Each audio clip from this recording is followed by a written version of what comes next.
share with you a few examples of deposits and withdrawals into the emotional bank account. The first and most important deposit: kindness and courtesy. The opposite, of course, would be unkindness and discourtesy. A second deposit: make and keep promises. The opposite of that is don't make promises, or make them and break them. To make and keep a promise essentially lets the other person know you can be counted upon. You're dependable. You will come through. There is no ability like dependability. You gave your word, you kept it. The circumstances changed, you kept it. The mood changed, you kept it. You come through. If the circumstances change to the point that it would be unwise to keep that promise, you immediately communicate and get them to understand those new circumstances so that they will relieve you of the promise.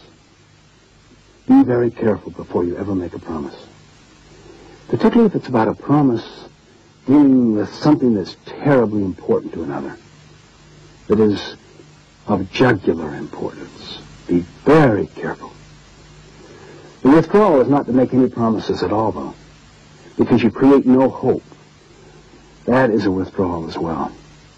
Not as big, though, as making one in order to placate someone, to kind of have them be satisfied right now, and then to break it downstream because your mood has changed or the circumstances have altered, or you just don't want to keep it and you just made it because you wanted to please them at the time. Insecure people make promises freely and quickly all of the time. Another very powerful deposit is the way that you manage expectations. You want to make sure that expectations are clear and unambiguous. Some people, particularly if they're rather immature and insecure, will read an expectation as a promise.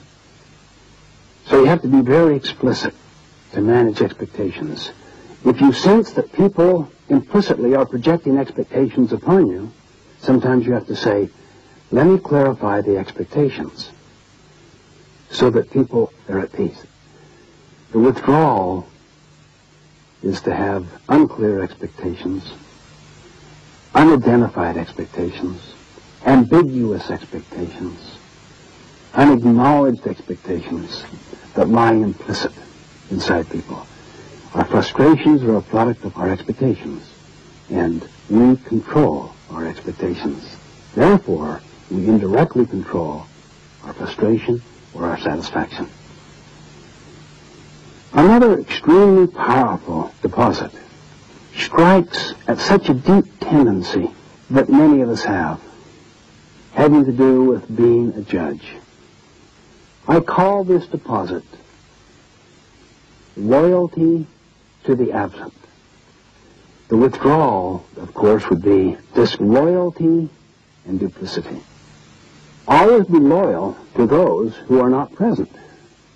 Speak about them as if they were present. If you're critical, the spirit is one of constructive criticism, one of helpfulness or understanding. You see, the moment the two of us sit and badmouth our supervisor here, what do you know I'm doing when there's a strain on our relationship? What am I doing? What do you think I'm doing? Well, if there's a strain in our relationship and I'm talking to him about you, what am I doing? Exactly. But he and I did about him. You see, it's not principle-centered. He knows it. He knows my tendency. So that when we speak about the one who is absent in a way that would show respect for him, even if we're critical of him, but in a constructive, positive way, what does he know I'm saying when visiting with him, who is critical of him? That I would do the same thing. In other words, if you want to retain those who are present, be loyal to those who are absent. Now, when the sun is shining and you sit and kind of badmouth somebody, it kind of unites you, doesn't it? Kind of cements your relationship, because, see, you have a common enemy, as it were, or someone that you both agree on and you can tear into, see? Kind of unites you, and you look for evidence, and then you have breaks and talk about the person, and maybe even have lunch over that person's sins and share each other's sharings. Make your mind up. And if you're into team building, if you're into culture building, if you're into family building, make a commitment, everybody. If there's any difficulty with another person, what do?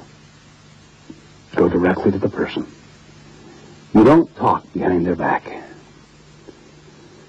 I was failing this one time, complaining to the university president of the university that I was a visiting professor at about his housing director, who had given us such a bad housing situation, contrary to our agreement and expectation. And I was really cutting into the guy, his competency. And the president said, "Stephen, I'm so sorry to hear about this housing situation you're in. The housing director is such a fine, competent person. Why don't we have him come on over here and we'll solve the problem together?"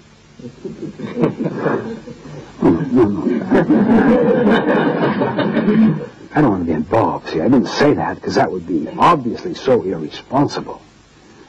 But, oh, that's how I felt inside. Oh,